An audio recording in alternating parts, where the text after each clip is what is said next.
नमस्कार दोस्तों।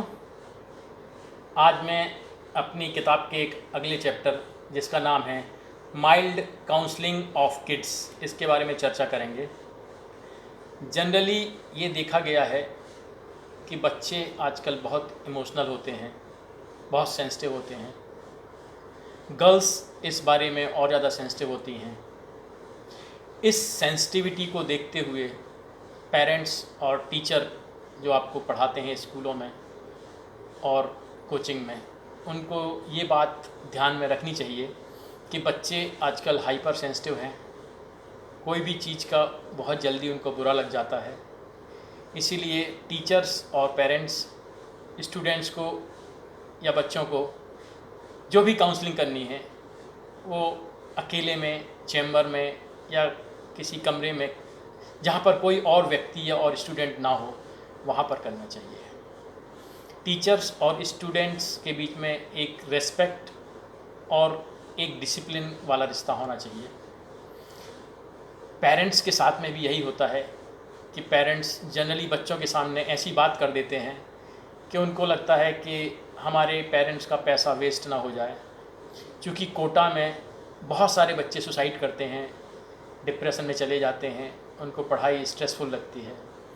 तो पेरेंट्स और बच्चों के बीच में ये ओपन कम्युनिकेशन होना चाहिए, जिससे कि कभी भी बच्चे के स्वभाव में कुछ एबनॉर्मल बिहेवियर दिखता है तो पेरेंट्स को इमीडिएटली बच्चों से खुलकर बात करनी चाहिए, जिससे सुसाइडल थॉट्स और नेगेटिव थॉट्स उनके दिमाग में कभी ना आए।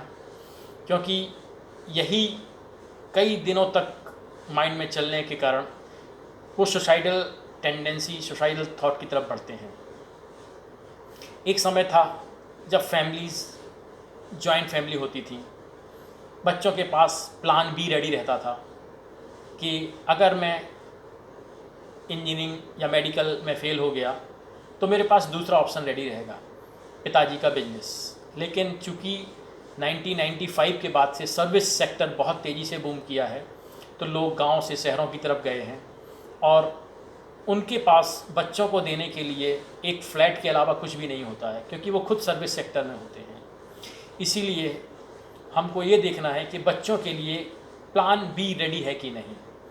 बच्चे हमेशा सोचते हैं कि मैं आईआईटी बॉम्बे जाऊंगा, इलेक्ट्रॉनिक्स या कंप्यूटर में इंजीनियरिंग करूंगा, या दिल्ली एम्स जाऊंगा। ये मत सोचिए कि आपका टॉप कॉलेज के अलावा कोई कॉलेज नहीं है। बहुत सारे कॉलेजेस हैं, ब्रांचेज़ हैं। आईआईटी नहीं तो एनआईटी, एनआईटी नहीं तो गवर्नमेंट इंजीनियरिंग कॉलेज, अगर वो भी नहीं तो प्राइवेट कॉलेजेस भी बहुत अच्छे हैं जिसमें आपको जॉब मिलेगा। इवन सिविल सर्विसेज में अगर आप आईएएस आईपीएस नहीं बने तो बहुत सारी एलाइड सर्विसेज भी हैं। तो आपको ये देखना है कि आपके पास प्लान बी रेडी रहेगा। क्योंकि जब मैं छोटा था तो मेरे फादर, जब मैं इंजीनियरिंग कर रहा था उसके बाद सिविल सर्विस देने गया, उन्होंने हमेशा यही कहा है, बेटा तुम इंजीनियरिंग करके आ जाओ, अगर तुम सिविल सर्विस में फ़ेल भी हो गए तो तुम मेरा बिजनेस बहुत अच्छे से संभाल लोगे, क्योंकि तुम एक इंजीनियर हो।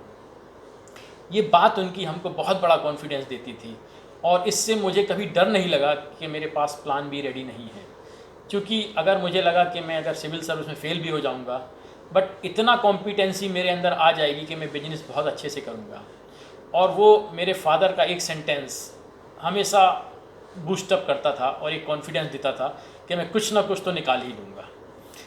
तो बच्चों से मेरी यही रिक्वेस्ट है कि अगर कभी कोई स्कॉल्डिंग करता है टीचर या पेरेंट्स, तो उसको दिल पर मत लें। थोड़ा सा आपको अपनी स्किन थिक करनी पड़ेगी। कोई बोलता है, कमेंट करेंगे लोग मोहल्ले में, सोसाइटी में, कि तुम्हारा बच्चा इस बार भी फेल हो गया, इस बार भी सिलेक्ट नहीं हुआ, उसको आप इग्नोर कर दीजिए। ऐसे लोगों से मत मिलिए। ये नेगेटिव लोग हैं, आपको डिस्करेज करेंगे।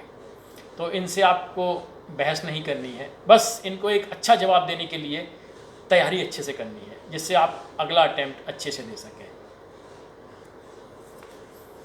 इस बारे में मैं ये और कहना चाहूँगा कि पेरेंट्स को बच्चों के सामने कभी भी उनके फेलर का या अपने पैसे के बारे में जिक्र नहीं करनी है। क्योंकि पेरेंट्स की इस बातों से बच्चे बहुत इमोशनल हो जाते हैं और उनको बहुत हर्ट करता है।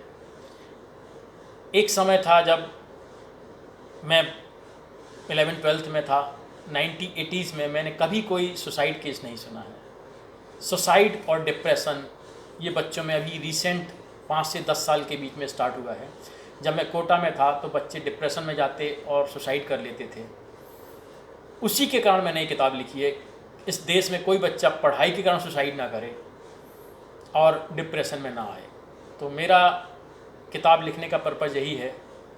ये टीचर्स, स्टूडेंट्स और पेरेंट्स के लिए एक उपयोगी किताब है कि हमें क्या नहीं करना चाहिए और बच्चों की काउंसलिंग किस तरह से करनी चाहिए कि वो कभी डिप्रेशन में ना आए, और उनको टीचर, पेरेंट्स अपने पीछे खड़े हुए दिखाई दें कि अगर उनके साथ कुछ बुरा होगा या फेल होगा तो कोई उनके सपोर्ट के लिए खड़ा होगा। Thank you very much, all the best.